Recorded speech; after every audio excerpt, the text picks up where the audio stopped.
It's the start of day 3 on the Rossendale Way, and thankfully things were already looking brighter than yesterday. The rain had cleared, the skies were blue, and for the first time in days we could actually see where we were going. Today's section takes us across wide open moorland, with rolling hills and some of the best views of the trip so far. However, Clem had woken up with a droopy tail, which, to be honest, I didn't really know was much of a thing, but it's essentially caused by overexertion, causing her tail muscles to work harder than usual and basically tire out. So we did take it a little bit easier today. But despite this, spirits were still high. The miles felt easier, and we finished the day at one of our favourite wild camping spots of the trip. So join us for day 3, as we dry out, soak in the views, and encounter a ton of Rossendale wildlife. Good morning. So we have not long woke up, feeling much better than this morning. Much better this morning than we did last night, which is great. My phone is still showing the little water symbol, so I don't know if it's good that it's lighting up or that means my phone's completely screwed. So fingers crossed that will like sort itself out at some point. But apart from that, feeling pretty good this morning. It's blue skies outside today. There is still some clouds, but there actually isn't meant to be any rain, thank God. So looking forward to that. We're just going to pack the tent up now and then head back out on the trail and see where the day takes us. So a rabbit here, a pig sound. Ready?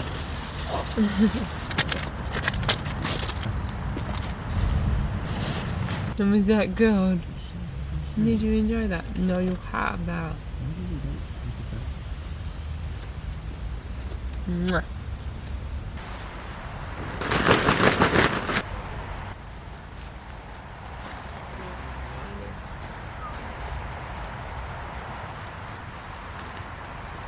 How are we going to get that out?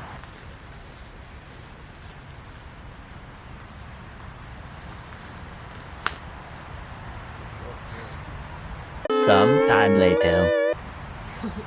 For a little context as to what's happening here, this is us wrestling with our ground sheet, attempting to fit it back into the bag that it somehow came in.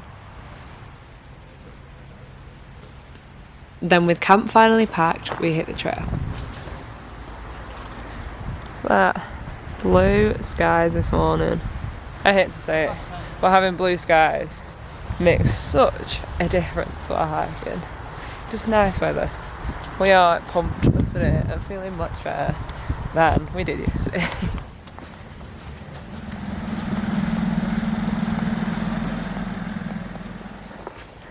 Are you wrapping up, Jordan? Come on.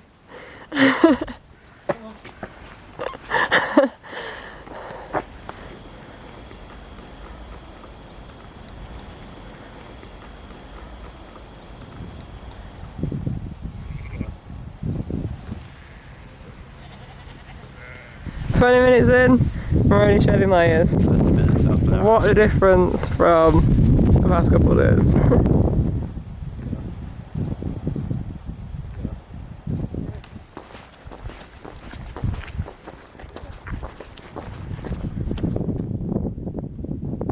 She's rubbing in somewhere. I know it obviously helps that the sun's out, but this morning on trail is absolutely beautiful. The morning began brighter, colours sharper after yesterday's storm. However, I didn't quite realise how bad the wind was on this day, which means that most of the audio throughout this whole video is just wind.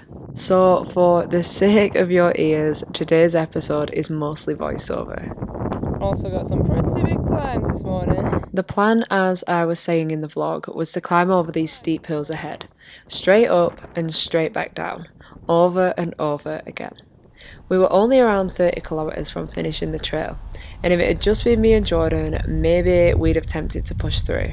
But after 25k in yesterday's rain, and Clem waking up with her droopy tail, it just didn't feel like it was worth pushing a long day. You finished?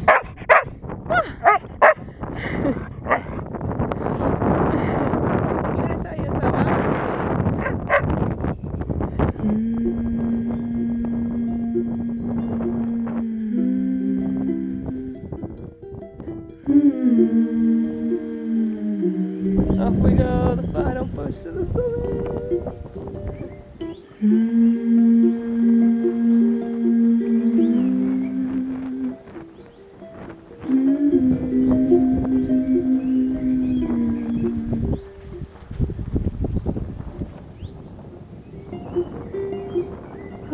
Here's the very top. Makes the flowers grow.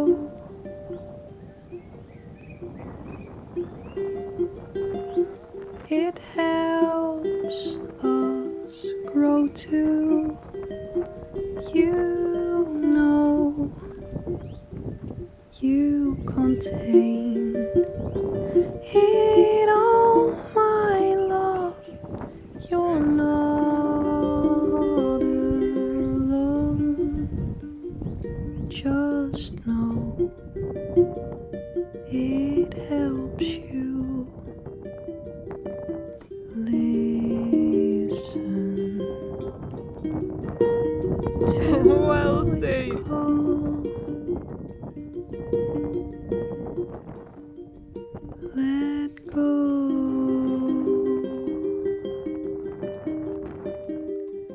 Let go.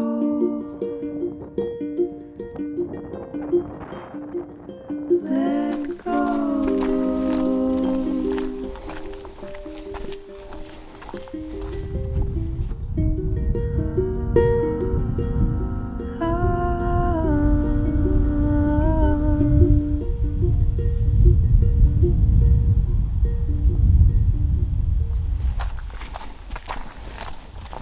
We followed this road for way longer than we should have, before realising we were off trail yet again.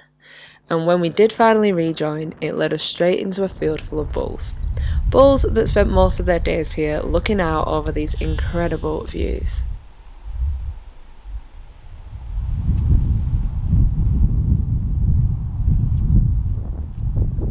So just where those wind turbines are in the distance is where we were yesterday. We came like along this hill, and then I think we were meant to come across the moor. So pretty cool to see some of the route now.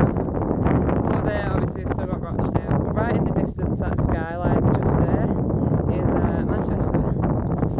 So incredible views this morning.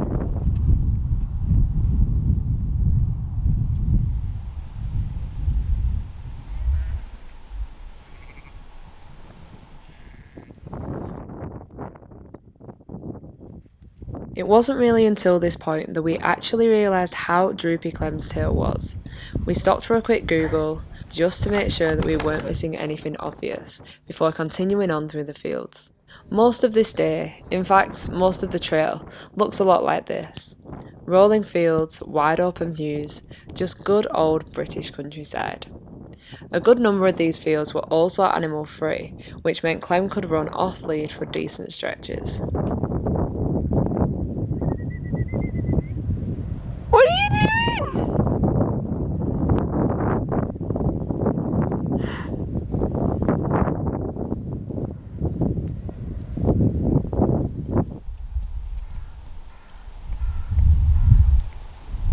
Out here, most of the company came in the form of sheep and cows. Some a little more intimidating than others. Not gonna lie, I am glad that that guy was on that side of the fence. When Clem went past, he was snorting a little, so glad he's in the same field as us. Every so often though, we'd catch a sight of a bird of prey circling above. Just there, we got a little bird of prey that's hovering. While the trail itself still held remnants of yesterday's rain. Big puddle is there. Come in.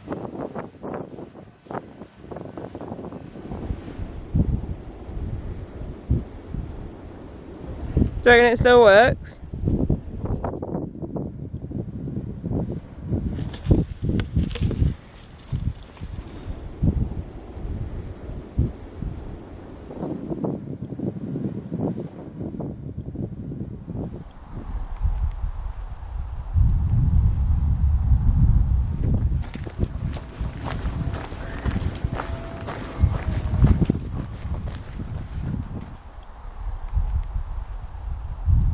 We rejoined the road again. That strange feeling of stepping back into civilization, even if just for a moment.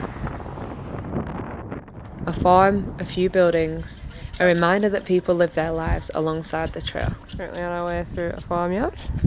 Got some pigs and a fluffy chicken to the side. One of their dogs did hurry us along though, and soon we were standing in the middle of a field, unsure on which way to go. So we headed down a steep slope towards the next field, where we stopped for some lunch. Have a little break, eh? It was short-lived. Out of nowhere, a lone cow came charging through in search of its herd, eyes fixed on us the entire time, pausing just long enough to make us wonder if she was going to turn back round. We didn't wait to find out.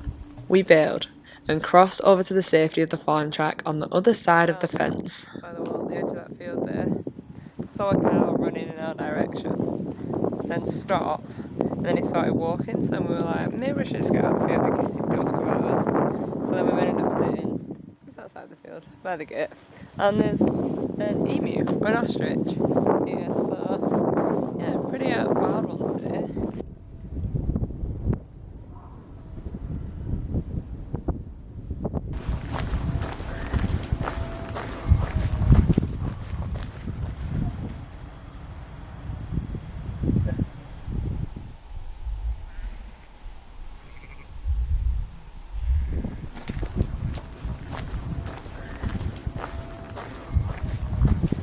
So we've just been following the guidebook, and there was a lovely lady at the house that we passed earlier, so it guided us in the right direction.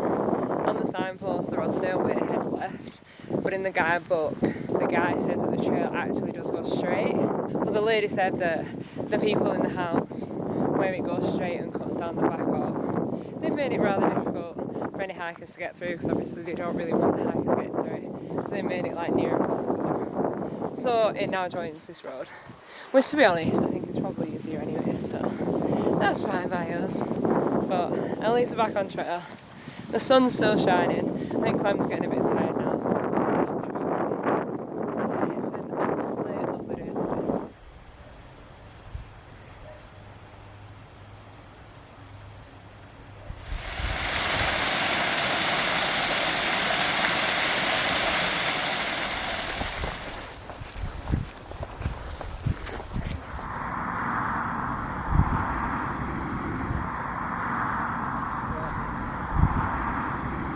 It's one thing that has been a bit of a pain in the arse with Clem, more so on this section, is stars. There were stars constantly on this section. Some she could get over no problem, but a lot Jordan ended up carrying her over. So it's definitely something to consider if you are hiking the trail with your dog.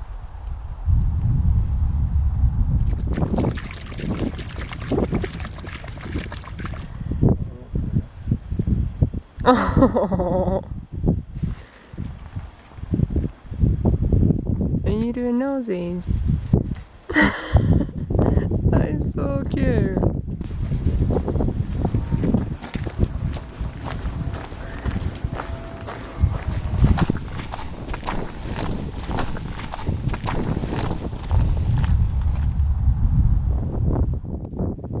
And that's not real, babe.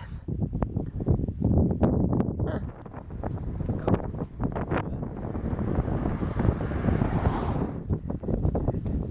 By now, losing the trail was becoming a routine.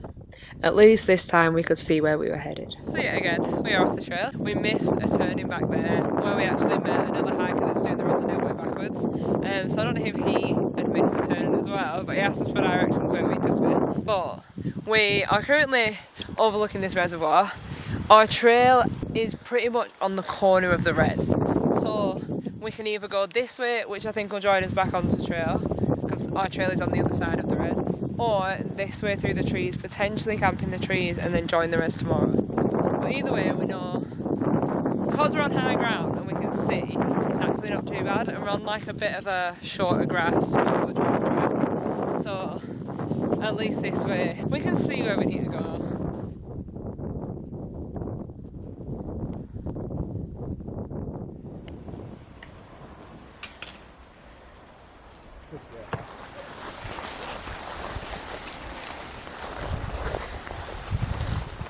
It's actually quite a good spot, isn't it? As evening fell, the path slipped down into the woods, a quiet clearing, camp for the night.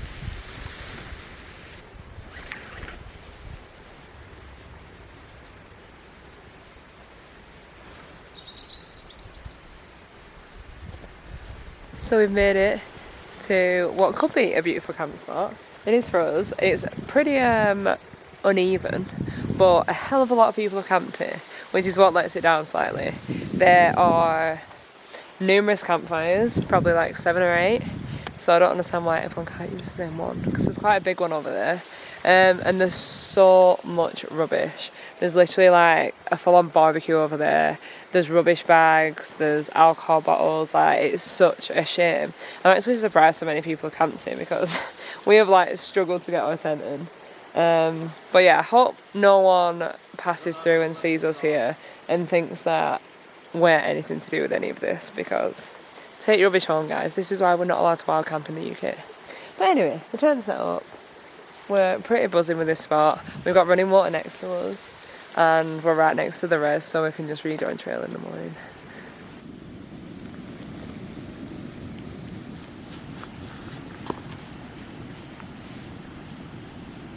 Oh, no. Oh, we're playing now. You ruined it. What are you doing like that? All cozied in, aren't we, Pop? We got our toy, got our I don't pillow, want to put it over. we're having a turkey neck. I have to do this out for a minute.